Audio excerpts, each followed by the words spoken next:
week, the Trump administration rolling out some major changes to COVID-19 vaccine guidelines. Brian Hermanez spoke with local health experts at Strong about what the changes entail and who exactly is affected. Since 2020, if you went to the CDC website, you would find that the COVID-19 vaccine was recommended for all Americans every 6 months, starting at 6 months old. Now we're nearly 6 months into 2025, and those guidelines have changed drastically. In response to this, health experts here in Rochester are urging for more research to be done before proceeding any further with this decision. You're taking away choice when you say that certain populations can't have the vaccines. Earlier this week, both the Food and Drug Administration and the CDC made revisions to their COVID-19 vaccine standards. And although those 65 or older and folks with pre-existing medical conditions are still prioritized in receiving it, it resuggests the original 6-month recommendation for all Americans.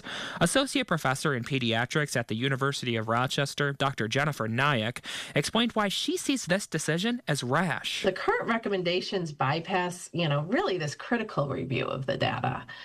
So, I mean, as a physician, where I am is kind of in a wait-and-see approach. Traditionally, should the CDC aim to change vaccine standards, they would seek out research and advice accumulated by the Advisory Committee on Immunization Practices, known as ACIP. Nayak says the committee was slated to discuss new recommendations for the vaccines in June, but the decision to change nationwide guidance has already been made, with Health Secretary RFK Jr. announcing the vaccine will no longer be recommended for people who are pregnant or healthy children. Nayak sees this as potentially problematic. We also know that children who are hospitalized with COVID-19, about 41% of them don't have a known pre-existing condition.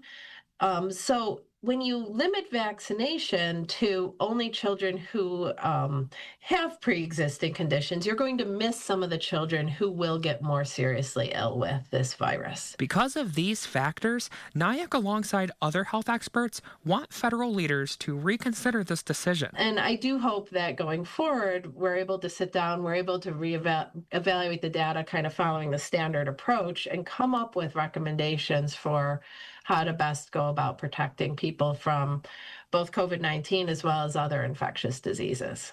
We have the list of the new CDC guidances available to you on our website, rochesterfirst.com. For now, though, reporting in Rochester, Brian Hermanez, News 8.